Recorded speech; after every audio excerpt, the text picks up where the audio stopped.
Hindi ko na plinag yung bagong gising ko kanina kasi haggard ako. Pupunta kami ngayon ng pagupitan. Napapagupit ako kasi medyo haggard na ako. Medyo mahaba-haba na yung buhok. Tsaka mamaya mag-ahit na rin ako para naman kuminis-kinis ang mukha natin dyan mga kabayan. So dito muna tayo mamaya. Video ulit ako pag nandun ako sa pagupitan. Bye bye. A few moments later. Yun mga kabayan, dito na tayo. Kaso ang problema, sarado. Kaya ang gagawin na lang natin is no choice. Kakabuin yung sarili ko mamaya. So punurin nyo na lang mamaya kung paano pupunto. Yun nga mga kabayan, kasama natin tong tropa namin. Buti na lang nakita namin kanina, hindi na kami nakapaglakad. So yun, babalik na kami sa accommodation. I'm coming home, I'm coming home. Tell the world that I'm coming home. I'm coming home. Let the rain wash away all the pain of yesterday. Feel so free. No, I can't. Ain't no place like home, baby. And they forget ain't no place like home. I'm coming home, I'm coming home. Yan mga kabayan, nakarating na kami sa accommodation namin. Kailangan ng pahinga na konti, medyo init eh. Liligo na rin ako. Papakalbo. Ngayon, tignan nyo kung paano ako gumupit sa sarili kong buhok. Madali lang yan. Razor lang katapat yan mga chong. Ayan. Nalalapit na tayo sa aking mansyon. Sadig! Sadig!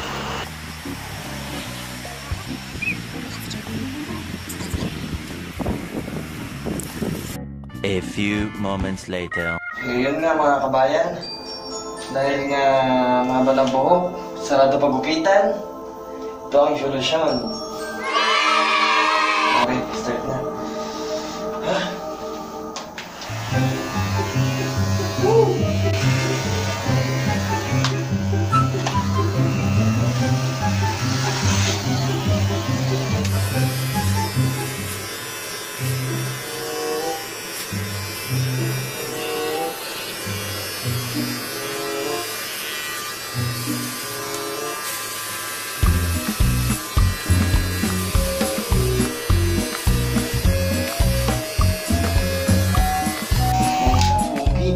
Oh my God! Wow!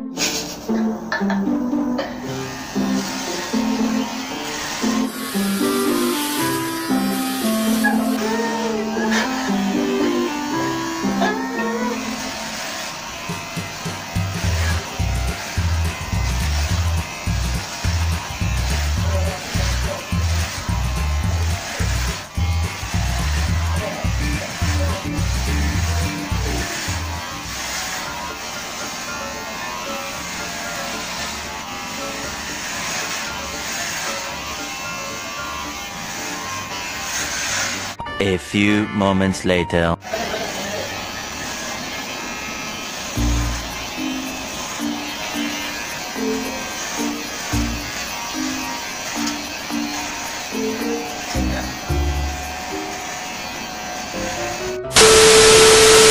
Sunod ko na yung bigote ko. Bigote at balbas.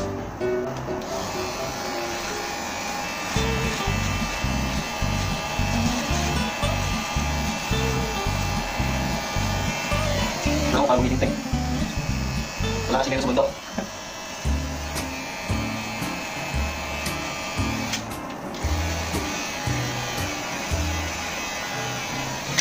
A few moments later. Kalbo. It was at this moment that he knew he fucked up.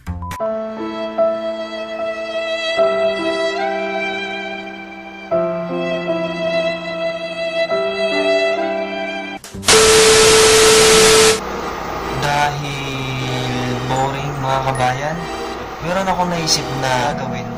Gagawa ako ng video na kung saan gagayahin ko ang ibang vloggers kung ano yung ginagawa nila sa kanilang vlog or kung ano yung ginawa nila sa kanilang vlog. Sana walang mong bash sa akin. Ito ay katuwaan lamang. At kahit magmukha akong tanga sa video ito, gagawin ko pa rin. Mapasaya ko lang kayo. Paano ba yan? Umpisa na natin mga kabayan. A few moments later. Alright. Alright, what's up mga kaigan? At yun na nga mga kaigan, panibagong araw, panibagong katarantaduhan na naman. Kung bago ka pa lang sa aming channel, ay welcome sa Pamilyang Mandirigma. Dahil wala nga tayong magawa mga kaigan, ipaprank natin si Mahal. Dear Mahal, napanood ko yung sinabi mo sa akin. Nasa sobrang talino ko. Wala na akong makontent. Tama ka dun sa matalino, pero dun sa wala ng makontent, nagkakamali ka.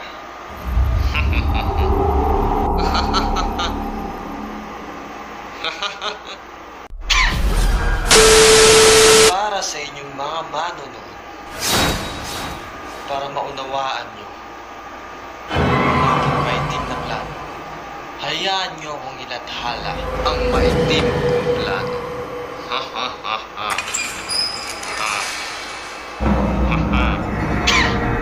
Unang hakbang, sasabihin ko kay Mahal na maliligo lang ako saglit. Pero hindi niya alam, paprank ko siya. Pangalawang hakbang, kukunwari-kunwari na ako nalulunod. Pangatlo, sisigaw ako ng tulong. At pag tinulungan na ako ni Mahal, doon ko na sasabihin na prank lang ito. So yun mga kabayan, busy-busy siya nag-cellphone. Hindi niya alam yung paprank ko siya. Wait lang, magpapaalam ako. Mahal, hindi ko na ako sige lang, try. So yun na nga mga kabayan, maliligo na ako, kunwari malulunod ako. Wait lang. Isiset ko muna yung gagawin ko.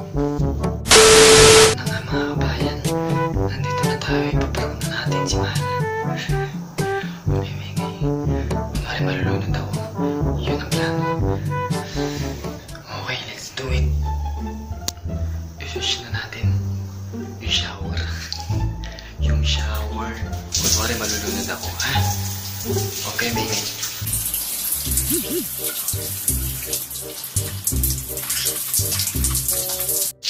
Mahal, tulong! Mahal, tulong! Nalulunod ako! Oh, dyan na! Oh, dyan na ako! Ikaw, tangina, anong ginagawa mo dyan, Mahal? Tulungan mo ako! Mahal, nalulunod ako! Kumapit ka lang, huwag kang bibitaw. Oo, malapit na, malapit. Yes, malapit ako. Mahal, gumilit ka. Para hindi mabasa ng tubig, dali na. Dali, gilid.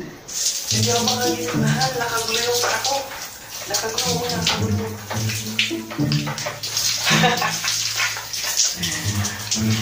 It's a prank! Putang ina. Sabi ko na, prank eh. Ikaw, titingin-tingin mo ha? Kasabot ka rin ha? Kasabot ka? Naku, gusto mo bigyan mo ito. Dila mo ha? Dila mo sa tayo mo. Sorry na, Mahal. Sorry na. Ha? Sorry mo yung mukha mo. Titingin mo ha? Gusto mo ikaw rin ha? Gusto mo ha? Yung banatan kita ha? Prank mo ako ha? Nga na-prank na natin ang Mahal ko. Maliligo muna ako kasi nga wala eh, nabasa na eh. Maligo muna ako, mamaya kausapin ko kayo ha? Bye-bye. What's up mga kaigan? Panibagong araw, panibagong katarantaduhan na naman ang gagawin natin. At yun na nga, pagkatapos kong i-prank si Mahal kagabi eh, nakatulog agad ako. Hindi na ako nakapag-edit, hindi na ako nakapag-video, etc. Kaya ito ako ngayon, inabot na ng sikat ng araw. Kaya ipapakita ko sa inyo kung ano yung itsura ng labas ng accommodation namin. Yan yung itsura ng labas ng accommodation namin. At ito yung baba ng accommodation namin. So, what's up mga kaigan? Yan na nga ang labas na accommodation namin. Sobrang init, sobrang lawak, sobrang tahimik dito mga kaigan. Kaya kapag natutulog ako, tulog agad ako. Ganon kalupit dito. At yun na nga mga kaigan, kung nakikita nyo, lumilip ako kasi hindi ko kinayang init. At maya maya mga kaigan, magpapaalam na ako kasi marami pa akong gagawin mamaya. Pero bago yan mga kaigan, meron akong kwento. Yan! Kwento. Yan. Ano ginagawa? Relax lang kayo mga chong. So yun na nga mga boy, no? Ito yung kwento ng isang estranghero. So yun na boy. Itong isang estranghero to, naglalakad siya ng gabi sa lupan. Habang naglalakad siya, bigla siya natapilok boy. Tapos nahulog sa pangit. Nahulog siya sa pangit boy. Tapos nagpagulong-gulong siya ng 3 beses. Buti na lang nakakapit sa estranghero siya agad boy. Nakakapit boy. Dalawang kami niya gano'n, no? Dalawang kami niya gano'n nakakapit boy. Tapos yung isa niyang paa, nakapagod sa isang palo lang boy. Isang paa lang yun boy. Isa lang. Tapos swerte niya boy. Buti na lang nakakapit sa estranghero. Boy, tapos ang mahirap pa, gabi pa nangyari yun. Hindi siya nangyayari ng tulong boy. Sigaw siya na sigaw na, tulong! Tulungan niyo ako! Hindi gabi yun boy. Wala nakakarating sa kanya, wala masyadong tao. Kasi wala boy. Kasi maya boy, napakot siya sa sigaw. Napakot siya boy, napakot. Kawawa yung estranghero boy, kawawa.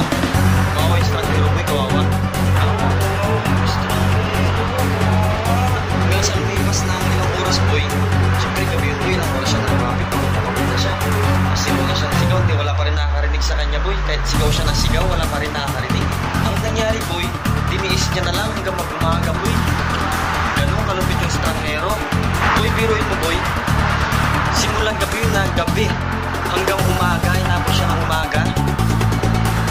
Sobrang ngawit na ngawit yun boy, kawawang estranghero. Sobra. Kawawa.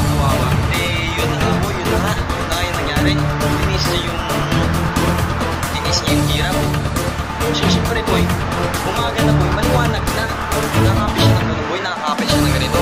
Nakakapit siya ng ganyan. Tapos maya sikatan yung araw yung baba. Putang ina boy, 2 tangkal na lang yung taas, makakababa na siya. Putang ina, 2 tangkal lang. Kawawa yung estranghero. Tapos sinisi niya ngayon yung Panginoon boy.